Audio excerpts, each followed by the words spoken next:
एक साधारण सी लड़की जो इस बड़े शहर में अपने सपनों के लिए अकेली रह रही थी।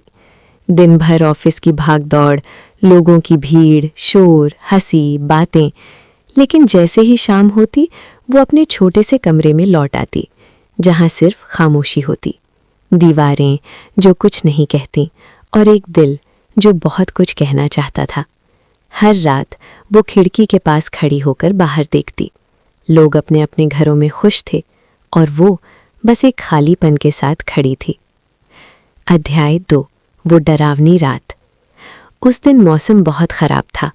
तेज बारिश, बिजली की गड़गड़ाहट और ठंडी हवाएं। रात के लगभग 11 बज रहे थे। अचानक ठक ठक दरवाजे पर दस्तक हुई। नंदिनी का दिल जोर जोर से धड़कने लगा। उसने सोचा, इस वक्त कौन हो सकता है। डर के बावजूद वो धीरे धीरे दरवाजे की ओर बढ़ी। दरवाजे पर दस्तक हुई। अध्याय 3, एक अजनबी का आना। जैसे ही उसने दरवाज़ा खोला, सामने एक लड़का खड़ा था, पूरी तरह भीगा हुआ, चेहरे पर थकान, आंखों में थोड़ी सी उम्मीद। उसने धीरे से कहा, माफ़ कीजिए, मैं रास्ता भटक गया हूँ। बारिश बहुत तेज़ है, क्या मैं कुछ देर यहाँ रुक सकता हूँ? अध्याय 4, सबसे बड़ा फैसला। नंदिनी के मन में कई सवाल चल रहे थे। अगर ये गलत इंसान हुआ तो? अगर उसने कुछ कर दिया तो? क्या दरवाज़ा खोलना सही है? लेकिन फिर उसने उसके चेहरे को ध्यान से देखा। वहाँ डर था, लेकिन बुराई नहीं। कुछ पल के बाद उसने दरवाज़ा खोल दिया।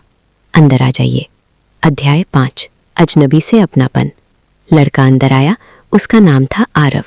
नंदिनी ने उसे तौलिया दिया और किचन में जाकर चाय बना लाई। शुरू में दोनों चुप थे, लेकिन फिर धीरे धीरे बात शुरू हुई। अध्याय 6, दिल की बातें। आरव ने बताया, वो इस शहर में नया है, नौकरी की तलाश में आया है। पूरे दिन भटकता रहा और आज उसके पास रहने की कोई जगह नहीं थी। नंदिनी ने भी अपनी कहानी सुनाई, कैसे उसने अपने सपनों के लिए घर छोड़ा, कैसे अकेले रहना सीखा। लेकिन अकेलापन आज भी पीछा नहीं छोड़ता। अध्याय 7, वो खास रात। बारिश बाहर अब भी हो रही थी, लेकिन अंदर दो अजनबी धीरे धीरे अपने बनते जा रहे थे। वो हंसे, कुछ पुरानी बातें शेयर की, कुछ दर्द, कुछ सपने।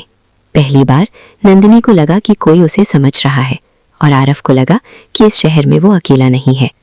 अध्याय 8, समय का रुक जाना। घड़ी ने 2 बजा दिए, लेकिन दोनों को एहसास ही नहीं हुआ। ऐसा लग रहा था जैसे समय रुक गया हो। वो रात सिर्फ एक मुलाकात नहीं थी, वो 2 दिलों का जुड़ना था। अध्याय 9, सुबह का सच। धीरे धीरे सुबह हो गई। बारिश रुक चुकी थी। अब आरव को जाना था। वो दरवाजे के पास खड़ा हुआ, कुछ पल चुप रहा, फिर बोला, शायद हम फिर कभी नहीं मिलेंगे, लेकिन ये रात मैं कभी नहीं भूलूंगा। अध्याय 10, एक खालीपन फिर से। आरव चला गया, दरवाज़ा बंद हुआ और फिर वही कमरा, वही खामोशी। लेकिन इस बार कुछ बदल चुका था। नंदिनी अब अकेली नहीं थी, उसके पास एक याद थी। अध्याय 11, समय बीत गया। दिन, हफ्ते, महीने बीत गए। नंदिनी अपनी जिंदगी में आगे बढ़ने लगी, लेकिन हर रात वो उस दरवाजे को देखती, जैसे कोई फिर दस्तक देगा। अध्याय 12, जिंदगी का सबसे बड़ा सरप्राइज। एक दिन ऑफिस में दरवाजा खुला। नंदिनी ने ऊपर देखा और उसका दिल रुक गया। वो आरव था। अध्याय 13, फिर से मुलाकात। आरव मुस्कुराया, मैंने कहा था ना, शायद फिर मिलेंगे। इस बार वो बदला हुआ था। उसे नौकरी मिल चुकी थी। अब वो वही था, लेकिन हालात बदल चुके थे। अध्याय 14, नई शुरुआत। इस बार दोनों अजनबी नहीं थे, अब वो दोस्त थे और धीरे धीरे दोस्ती प्यार में बदलने लगी। अध्याय अंत, एक सीख। जिंदगी में हर मुलाकात बेकार नहीं होती।